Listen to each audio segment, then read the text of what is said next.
Hello student, आज हम लोग दिस, दैट, दीज और दोज का यूज करना सीखेंगे। दिस का मतलब होता है यह। दिस का प्रयोग पास स्थित एक व्यक्ति या वस्तु की ओर संकेत या इशारा करने के लिए करते हैं। दिस का प्लूरल होता है दीज। दीज का प्रयोग पास स्थित दो या दो से अधिक वस्तुओं की ओर संकेत या इशारा करने के लिए करते हैं, जिसका अर्थ होता है ए या ए सब। दैट का अर्थ होता है वह दूर स्थित किसी एक व्यक्ति या वस्तु की ओर संकेत या इशारा करने के लिए करते हैं। दैट का प्लूरल होता है दोज। दोज का प्रयोग दूर स्थित दो या दो से अधिक वस्तुओं की ओर संकेत या इशारा करने के लिए करते हैं। दोज का अर्थ होता है वे या वे सब। दिस, दैट, दीज तथा दोज का प्रयोग डिमॉन्स्ट्रेटिव प्रोनाउन तथा डिमॉन्स्ट्रेटिव एडजेक्टिव दोनों तरह से होता है। डिमॉन्स्ट्रेटिव का मतलब होता है संकेतवाचक, अर्थात संकेतवाचक सर्वनाम के रूप में भी होता है और संकेतवाचक विशेषण के रूप में भी होता है। तो सबसे पहले हम देखेंगे डिमॉन्स्ट्रेटिव प्रोनाउन के रूप में। पहला वाक्य है यह मेरा भाई राम है। तो सबसे पहले हम लिखेंगे यह का अंग्रेजी दिस, उसके बाद है कि अंग्रेजी लिखेंगे इज मेरा भाई राम। तो हो जाएगा my brother Ram, full stop.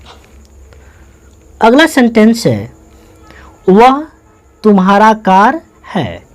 तो वह का अंग्रेजी लिखेंगे दैट, उसके बाद लिखेंगे इज और तुम्हारा कार का लिखेंगे योर कार, फुल स्टॉप। अगला सेंटेंस है ए उसकी किताबें हैं।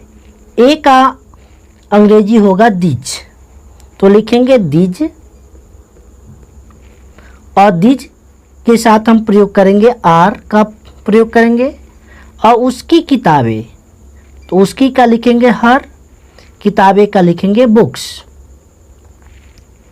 अगला सेंटेंस है वे मेरे विद्यार्थी हैं। तो वे का अंग्रेजी लिखेंगे दोज और दोज के साथ हम प्रयोग करेंगे आर। मेरे विद्यार्थी का हो जाएगा माई स्टूडेंट्स।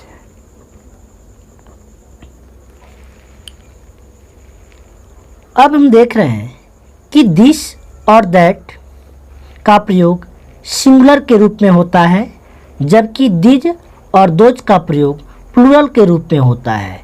दिस और दैट के साथ हम इज का प्रयोग करते हैं, जबकि दिज और दोज के साथ हम लोग आर का प्रयोग करते हैं। इस सेंटेंस में देख रहे हैं कि दिस, दैट, दिज, दोज के बाद से वर्ब इज और आर का प्रयोग किया गया है। अर्थात जब दिस, दैट, दिज, दोज के बाद तुरंत कोई नाउन नहीं आता है, तब उसका प्रयोग हम डिमॉन्स्ट्रेटिव प्रोनाउन के रूप में मानते हैं। अगला हम देख रहे हैं डिमॉन्स्ट्रेटिव एडजेक्टिव के रूप में। डिमॉन्स्ट्रेटिव एडजेक्टिव अर्थात संकेतवाचक विशेषण के रूप में। पहला वाक्य है यह किताब तुम्हारा है। यह किताब का सबसे पहले अंग्रेजी लिखेंगे तो होगा दिस बुक और उसके बाद लिखेंगे है कि अंग्रेजी इज और उसके बाद लिखेंगे तुम्हारा का अंग्रेजी योर्स। अगला सेंटेंस है वह महल बहुत सुंदर है।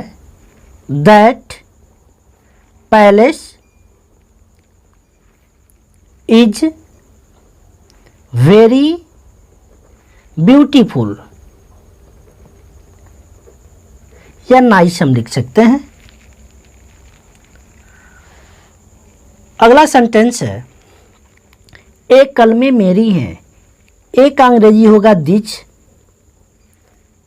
कलमे का हो जाएगा पेन्स, और है का लिखेंगे आर, मेरी का लिखेंगे माइन।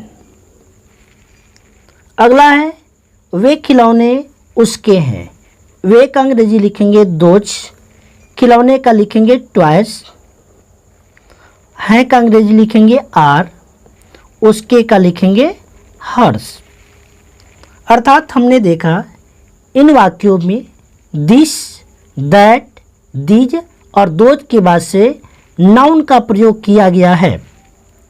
जब दिस, दैट, दीज और दोज के तुरंत बाद नाउन का प्रयोग होता है तो उसे हम डिमॉन्स्ट्रेटिव एडजेक्टिव के रूप में मानते हैं।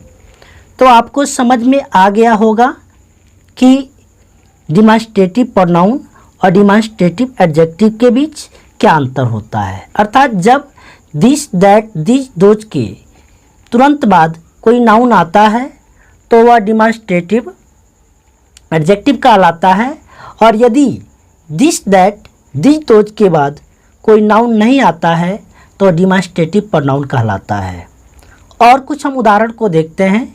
जैसे यह दिल्ली है तो इसका अंग्रेजी होगा दिस इज दिल्ली। वह पटना है, दैट इज पटना। यह राम है, दिस इज राम। वह चावल है, दैट इज राइस। तो यहाँ पर हमने देखा कि दिस और दैट का जो प्रयोग हुआ वह डिमॉन्स्ट्रेटिव प्रोनाउन के रूप में हुआ। अब कुछ उदाहरण हम देखते हैं डिमॉन्स्ट्रेटिव एडजेक्टिव का। यह घर मेरा है, दिस हाउस इज माइन। वह गाय तुम्हारी है, दैट काउ इज योर्स। ए कलमें उसकी हैं, दिस पेन्स आर हर्स। वे थैले हमारे हैं, दोज बैग्स आर आवर्स। तो इस सेंटेंस से आपको कंफर्म हो गया होगा कि डिमॉन्स्ट्रेटिव प्रोनाउन और डिमॉन्स्ट्रेटिव एडजेक्टिव में क्या अंतर होता है। तो इसी के साथ यदि आपको हमारी वीडियो पसंद आई हो तो प्लीज़ हमारे चैनल को सब्सक्राइब करें और वीडियो को लाइक करें। Thank you.